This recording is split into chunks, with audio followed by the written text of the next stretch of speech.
রাশিয়ার অদ্ভুত এক পদক্ষেপ যুদ্ধক্ষেত্রে নতুন বিতর্ক ছড়িয়েছে। ইউক্রেনের জাপোরিজিয়া অঞ্চলে হামলার সময় দখল করা মার্কিন সাঁজোয়া যানে রাশিয়ার পতাকার পাশে আমেরিকার পতাকা উড়িয়ে উল্লাস প্রকাশ করেছে রুশ সেনারা। তবে সেই দৃশ্যের নাটকীয় সমাপ্তি ঘটে কয়েক মুহূর্তের মধ্যেই, যখন মাইন বিস্ফোরণে যানটি ধ্বংস হয়ে যায়। ঘটনার ভিডিওটি ছড়িয়ে পড়ার পর থেকেই আন্তর্জাতিক মহলে ব্যাপক আলোচনার জন্ম দিয়েছে।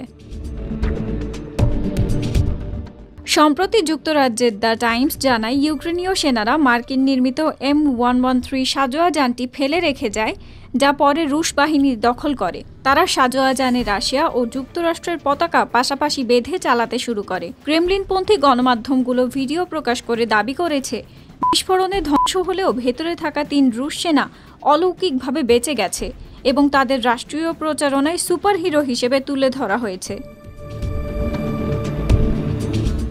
ঘটনাটি এমন সময় সামনে এলো যখন ইউক্রেনের প্রেসিডেন্ট ভলোদিমির জেলেনস্কি যুক্তরাষ্ট্রের প্রেসিডেন্ট ডোনাল্ড ট্রাম্পের সঙ্গে হোয়াইট হাউসে বৈঠকে বসতে যাচ্ছেন। ইউক্রেনের কর্মকর্তা পেত্রো আন্দ্রিয়শচেঙ্কো একে রাশিয়ার প্রচারণার অংশ আখ্যা দিয়ে বলেন, রুশ সেনারা ইচ্ছাকৃতভাবে আমেরিকার পতাকা ব্যবহার করছে যেন দেখানো যায় যুক্তরাষ্ট্র তাদের মিত্র।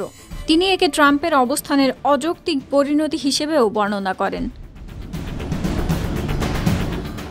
ইউক্রেনীয় সংবাদ মাধ্যমগুলোর মতে, আমেরিকান পতাকা নিয়ে রুশ সেনাদের এই প্রদর্শনী আসলে আলাস্কায় ট্রাম্প পুতিন বৈঠকের ব্যর্থতার প্রতীক।